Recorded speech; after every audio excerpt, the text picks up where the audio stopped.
أعوذ بالله من الشيطان الرجيم. Alhamdulillah wassalatu wassalamu ala man la nabiyya ba'dah. Jamaah kaum muslimin yang dimuliakan Allah Subhanahu wa taala. Sebagai seorang muslim mukmin, kita wajib untuk menjaga lisan. Sebagaimana firman Allah Subhanahu wa taala, ma yalfidhu min qaulin illa ladaihi raqibun atid. Dan tidaklah seorang mengucapkan dengan suatu ucapan melainkan akan ditulis oleh malaikat raqib dan atid. Ayat ini menjelaskan kepada kita bahwa yang namanya amalan yang berupa lisan itu akan diganjar oleh Allah Subhanahu wa taala baik dan buruknya. Oleh karena itu, dalam suatu hadis yang sahih dari sahabat Abi Hurairah, semoga Allah Subhanahu wa taala meridainya, Rasulullah sallallahu alaihi wasallam bersabda, "Innal 'abda la yatakallamu bil kalimah la yatabayyanu fiha yahwi biha finnar ab'ada ma bainal masyriqi wal maghrib." Rawahul Bukhari. Sesungguhnya seseorang itu bisa jadi ia mengatakan dengan suatu ucapan yang ia tidak mengetahuinya. Apakah ucapan itu adalah merupakan maksiat ataukah merupakan suatu ketaatan? Akan tetapi bisa menggelincirkan dia ke neraka yang sangat jauh, seperti jauhnya antara barat dan timur. Hadis ini diriwayatkan oleh Imam Bukhari. Jadi dalam hadis yang mulia ini dijelaskan orang yang tidak mengetahui, yang tidak memahami dengan ucapannya. Nah, bagaimana lagi dengan orang yang sengaja mengucapkan ucapan yang menyimpang dari syarat Allah Subhanahu wa taala, baik itu berupa ghibah, namimah, demikian pula berusaha untuk menyiarkan fitnah, istihza, mengejek, mengolok-olok agama. Tentu akibatnya akan sangat fatal.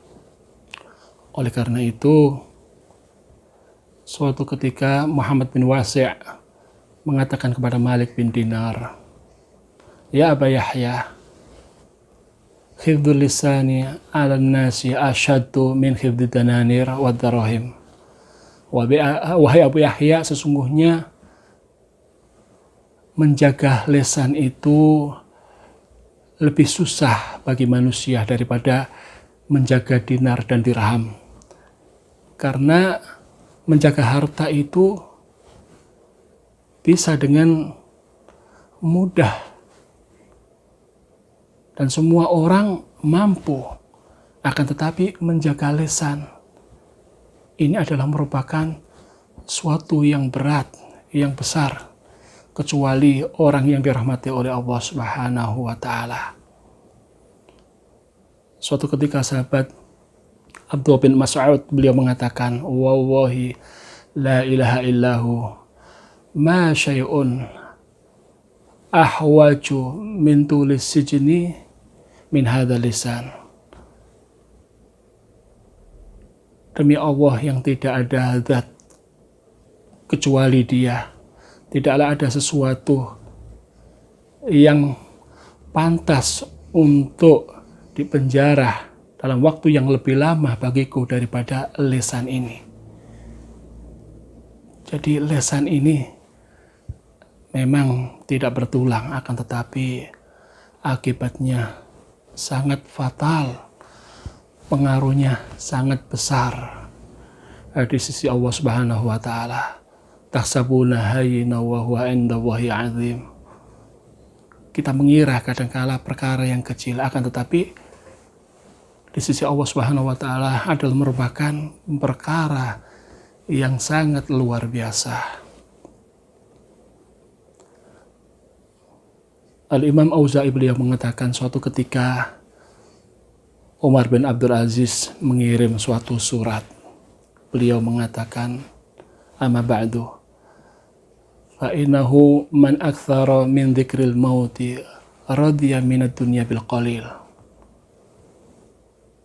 Kata beliau, barang siapa yang memperbanyak mengingat kematian, maka dia akan ridha dari dunia ini dengan sesuatu yang sedikit.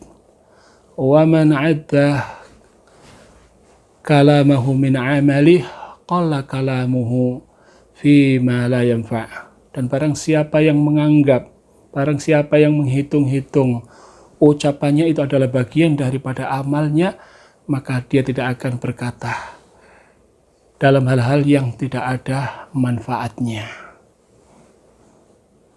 Jadi beliau di sini memberikan suatu peringatan bahwasanya ucapan itu adalah amalan dan merupakan usaha dari manusia itu. Oleh karena itu kita harus berpikir sebelum kita mengucapkan sekecil apapun, sekiranya ucapan itu adalah merupakan kebaikan, maka jangan sampai kita ini bakhil untuk mengatakannya, baik dalam rangka nasihat atau memberikan pengarahan kepada sesama saudara kita. Sekiranya ucapan kita ini adalah merupakan ucapan yang jelek, menyelisih syarat Allah Subhanahu wa taala, maka jangan sampai kita ragu untuk meninggalkannya, untuk menjauhinya. Karena itu akan mendatangkan mara bahaya baik di dunia maupun di akhirat kita.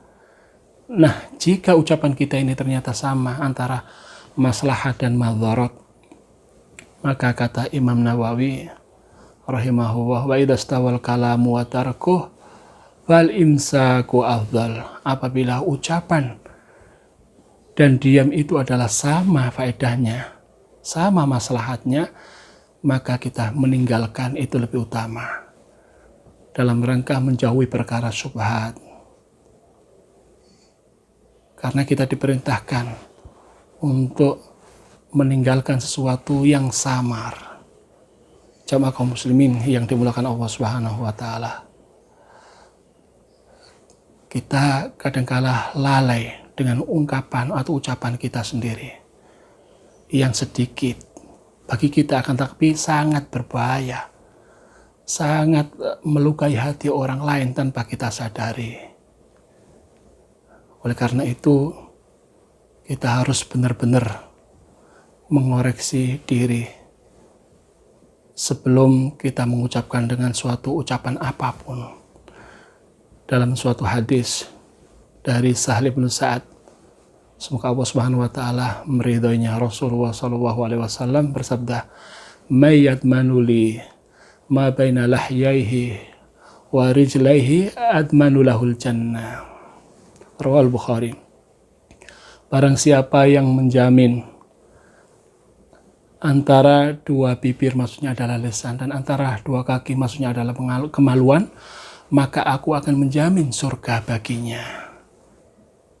Allahu Akbar. Ini adalah merupakan jaminan Allah Subhanahu wa taala.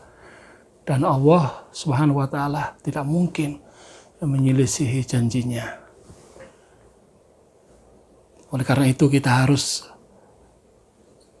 berusaha untuk bersungguh-sungguh menjaga lisan ini. Karena kalau lisan itu sudah kita ungkapkan, maka dia akan menguasai kita, akan mengatur kita, akan menghukumi kita. Akan tetapi kalau lisan sebelum kita ucapkan, maka kitalah yang bisa mengendalikan lisan tersebut. Nah, semoga Allah Subhanahu wa taala selalu menjaga lisan kita, dan semoga kita tidak akan mengatakan kecuali sesuatu yang mendatangkan rahmat, ridha dari Allah Subhanahu wa taala, sehingga kita menjadi orang yang beruntung. Semoga bermanfaat. Allahu a'lam. Hadza wa sallallahu ala nabiyyina Muhammad wa ala alihi wa sahbihi wa sallam.